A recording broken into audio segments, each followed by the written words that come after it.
సంవత్సరకాల Bible పఠన ప్రణాళికలో 166వ రోజు జూన్ 14వ తారీఖు. ఈనాటి అనుదిన బైబిల్ పఠనములో 2 అధ్యాయములు పరిశుద్ధ గ్రంథంలోని పాత నిబంధన గ్రంథం నుండి న్యాయాధిపతులు 1వ అధ్యాయము మరియు 2వ అధ్యాయము. ఈనాటి భాగంలోని మొదటి అధ్యాయము పరిశుద్ధ గ్రంథంలోని 7వ పుస్తకమైన పాత నిబంధన గ్రంథంలోని న్యాయాధిపతులు ప్రారంభము. న్యాయాధిపతులలో ఉన్న 21 అధ్యాయములలో 1వ అధ్యాయము, అందులో ఉన్న 36 వచనములు. యెహోషువ మృతి నొందిన తరువాత ఇశ్రాయేలీలు కనానీయులతో యుద్ధము చేయుటకు తమలో ఎవరు ముందుగా వారి మీదికి పోవలసినది యెహోవా తెలియజేయునట్లు ప్రార్థన చేయగా, యెహోవా ఆ దేశమును యూదా వంశస్థులకు ఇచ్చియున్నాను, వారు పోవలెనని సెలవిచ్చెను.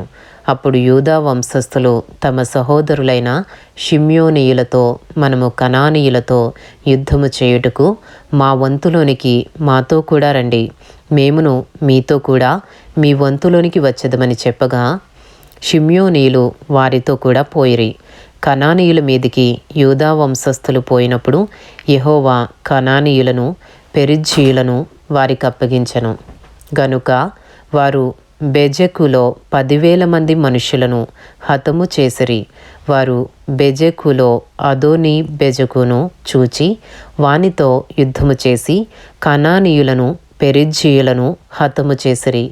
అదోనీ బెజెకు పారిపోగా వారు అతని తరిమి పట్టుకొని అతని కాలు చేతుల బొటన వ్రేళ్లను కోసివేసిరి.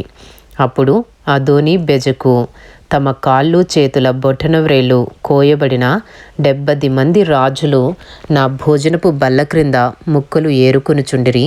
నేను చేసినట్లే దేవుడు నాకు ప్రతిఫలం ఇచ్చెననెను. వారు యెరూషలేమునకు అతని తోడుకుని రాగా అతడు అక్కడ చనిపోయెను. న్యాయాధిపతులు 1వ అధ్యాయము 8వ వచనము నుండి. యూదా వంశస్థులు యెరూషలేము మీదికి యుద్ధము చేసి దానిని పట్టుకుని కొల్లబెట్టి ఆ పట్టణమును కాల్చివేసిరి.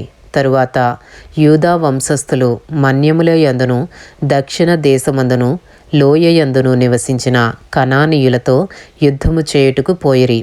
మరియు యూదా వంశస్థులు హెబ్రోనులో నివసించిన కనానీయుల మీదికి పోయి షేషయిని, అహీమానును, తల్మయిని హతము చేసిరి. ఆ హెబ్రోను పేరు కిర్యతర్బా. అక్కడ నుండి వారు దెబీరు నివాసుల మీదికి పోయిరి.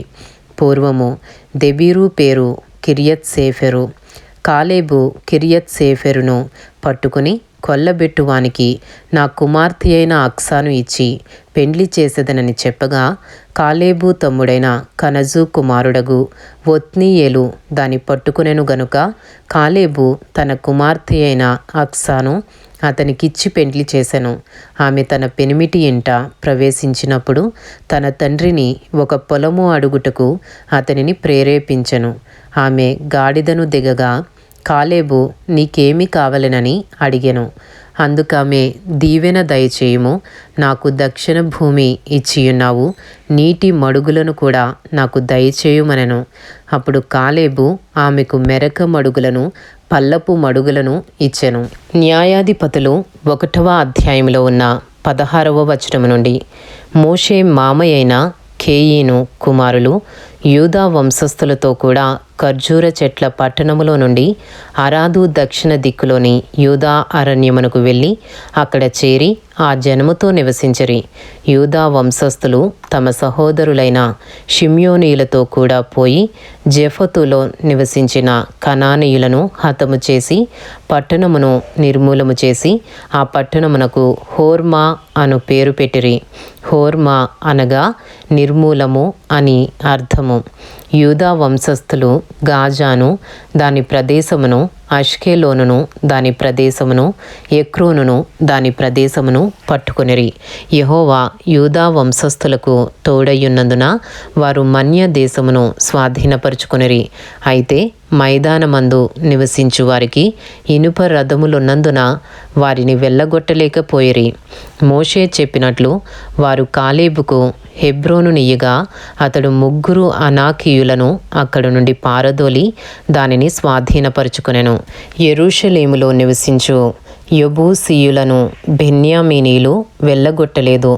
యెబూసీయులు బెన్యామీనీలతో కూడా నేటి వరకు యెరూషలేములో నివసించుచున్నారు. న్యాయాధిపతులు 1వ అధ్యాయము 22వ వచనము నుండి. యోసేపు ఇంటివారు బేతేలుకు వెళ్ళినప్పుడు యెహోవా వారికి తోడై ఉండెను. పూర్వము లూజ్ అనబడిన బేతేలును వేగుచూచుటకు యోసేపు ఇంటివారు దూతలను పంపగా ఆ వేగుల వారు ఆ పట్టణము నుండి ఒకడు వచ్చుట చూచి, నీవు దయచేసి ఈ పట్టణములోనికి వెళ్ళు త్రోవను మాకు చూపిన ఎడల మేము మీకు ఉపకారము చేసేదమని చెప్పిరి. అతడు పట్టణములోనికి పోవు త్రోవను వారికి చూపగా వారు ఆ పట్టణమును కత్తివాత హతము చేసిరి గాని ఆ మనిషిని వాని కుటుంబీకులనందరినీ పోనిచ్చిరి. ఆ మనుషుడు హిత్తీయుల దేశమునకు వెళ్ళి ఒక పట్టణమును కట్టించి దానికి లూజు అను పేరు పెట్టెను. నేటి వరకు దానికదే పేరు. న్యాయాధిపతులు 1వ అధ్యాయము 27వ వచనము నుండి. మనష్షీయులు బేత్షెయానును దాని పల్లెలను, తయినాకును దాని పల్లెలను, దోరు నివాసులను దోరు పల్లెలను, ఇబ్లెయామును దాని పల్లెలను, మెగిద్దో నివాసులను మెగిద్దో పల్లెలను స్వాధీనపరుచుకొనలేదు. ఏలయనగా కనానీయులు ఆ దేశంలో నివసింపవలెనని గట్టి పట్టు పట్టియుండిరి. ఇశ్రాయేలీలు బలవంతులైన తరువాత వారు కనానీయుల చేత వెట్టి పనులు చేయించుకొనిరి కానీ వారిని బొత్తిగా వెళ్ళగొట్టలేదు. న్యాయాధిపతులు 1వ అధ్యాయము 29వ వచనము నుండి. ఎఫ్రాయిమీయులు గెజెరులో నివసించిన కనానీయులను వెళ్ళగొట్టలేదు. గెజెరులో కనానీయులు వారి మధ్యను నివసించిరి. జెబూలూనీయులు కిత్రోను నివాసులను, నహలోలు నివాసులను వెళ్ళగొట్టలేదు. కనానీయులు వారి మధ్య నివసించి వారికి వెట్టి పనులు చేయువారైరి. ఆషేరీయులు అక్కో నివాసులను, సీదోను నివాసులను, అహ్లాబు వారిని, అగ్జీబు వారిని, హెల్బా వారిని, అఫెకు వారిని, రెహోబు వారిని, ఆషేరీయులు దేశ నివాసులైన కనానీయులను వెళ్ళగొట్టక వారి మధ్య నివసించిరి. నఫ్తాలీలు బేత్షెమెషు వారిని, బేతునాతు వారిని వెళ్ళగొట్టలేదు గాని బేత్షెమెషు నివాసుల చేతను బేతనాతు నివాసుల చేతను వెట్టి పనులు చేయించుకొనిరి. అమోరీయులు దానీయులను పల్లపు దేశమునకు దిగనీయక మన్యమునకు వారిని వెళ్ళగొట్టిరి. అమేరీయులు అయ్యాలోను నందలి హెరెసు కొండలోను షైల్బీములోను నివసింపవలనని గట్టి పట్టు పట్టియుండగా యోసేపు ఇంటివారు బలవంతులై వారి చేత వెట్టి పనులు చేయించుకొనిరి. అమేరీయుల సరిహద్దు అక్రబ్బీము మొదలుకొని హస్సెలా వరకు వ్యాపించెను. ఇంతటితో న్యాయాధిపతులు 1వ అధ్యాయంలో ఉన్న 36 వచనములు పూర్తి చేయబడినవి. ఈనాటి భాగంలోని 2 అధ్యాయములలో 2వ అధ్యాయము న్యాయాధిపతులు 2వ అధ్యాయంలో ఉన్న 23 వచనములు. యెహోవా దూత గిల్గాలు నుండి బయలుదేరి బోకీమునకు వచ్చి ఇలాగు సెలవిచ్చెను, నేను మిమ్మును ఐగుప్తులో నుండి రప్పించి మీ పితరులకు ప్రమాణము చేసిన దేశమునకు మిమ్మును చేర్చి నీతో చేసిన నిబంధన నేనెన్నడూనూ మీరను.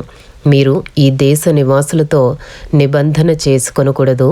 వారి బలిపీఠములను విరగగొట్టవలెనని ఆజ్ఞ ఇచ్చితిని గాని మీరు నా మాటను వినలేదు. మీరు చేసిన పని ఎట్టిది?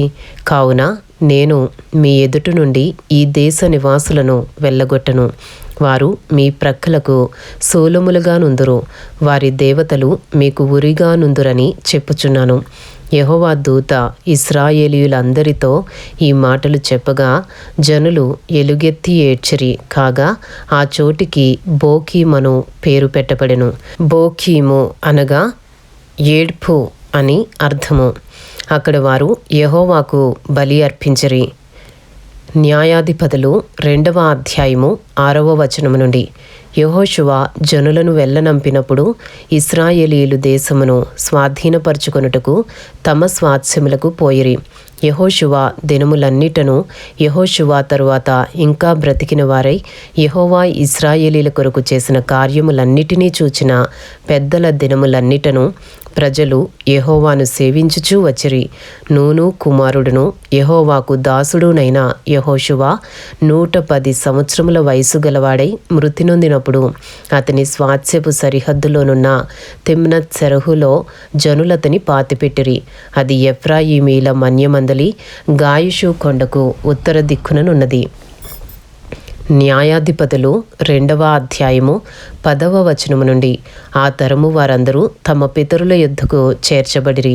వారి తరువాత యెహోవానైనను ఆయన ఇశ్రాయేలీల కొరకు చేసిన కార్యములనైనను ఎరుగని తరమొకటి పుట్టగా ఇశ్రాయేలీలు యెహోవా కన్నుల ఎదుట కీడు చేసి ఐగుప్తు దేశములో నుండి వారిని రప్పించిన తమ పితరుల దేవుడైన యెహోవాను విసర్జించి బయలుదేవతలను పూజించి తమ చుట్టూ నుండు జనుల దేవతలలో ఇతర దేవతలను అనుసరించి వాటికి నమస్కరించి యెహోవాకు కోపము పుట్టించిరి. వారు యెహోవాను విసర్జించి బయలును అస్తారోతును పూజించిరి. కాబట్టి యెహోవా కోపాగ్ని ఇశ్రాయేలీల మీద మండెను. ఆయన దోచుకుని వారి చేతికి వారిని అప్పగించెను. వారు ఇశ్రాయేలీలను దోచుకునిరి. ఆయన వారి చుట్టూనున్న వారి శత్రువుల చేతికి వారిని అప్పగించెను గనుక వారు తమ శత్రువుల ఎదుట నిలువలేకపోయిరి. యెహోవా వారితో చెప్పినట్లు యెహోవా వారితో ప్రమాణము చేసినట్లు వారు పోయిన ప్రతి స్థలమున వారికి బాధ కలుగజేయుటకు యెహోవా వారికి శత్రువాయను గనుక వారికి మిక్కిలి ఇబ్బంది కలిగెను. న్యాయాధిపతులు 2వ అధ్యాయము 16వ వచనము నుండి. ఆ కాలమున యెహోవా వారి కొరకు న్యాయాధిపతులను పుట్టించెను. వీరు దోచుకుని వారి చేతిలో నుండి ఇశ్రాయేలీలను రక్షించిరి. అయితే వారు ఇంకా న్యాయాధిపతుల మాట వెనుక తమ పితరులు యెహోవా ఆజ్ఞలను అనుసరించి నడిచిన మార్గము నుండి త్వరగా తొలగిపోయి ఇతర దేవతలతో వ్యభిచరించి వాటికి నమస్కరించిరి.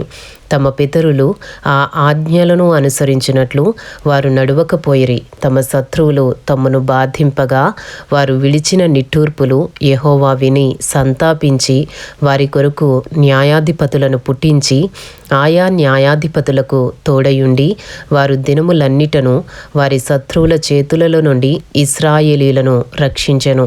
ఒక్కొక్క న్యాయాధిపతి చనిపోగా వారు వెనుకకు తిరిగి ఇతర దేవతలను అనుసరించి పూజించుచు వాటికి సాగిలపడుచు ఉండుట వలన తమ క్రియలలోనేమి తమ మూర్ఖ ప్రవర్తనలోనేమి దేనిని విడువక తమ పూర్వీకుల కంటే మరి మిగుల చెడ్డవారైరి. కాబట్టి యెహోవా కోపాగ్ని ఇశ్రాయేలీల మీద మండగా ఆయన ఈలాగు సెలవిచ్చెను.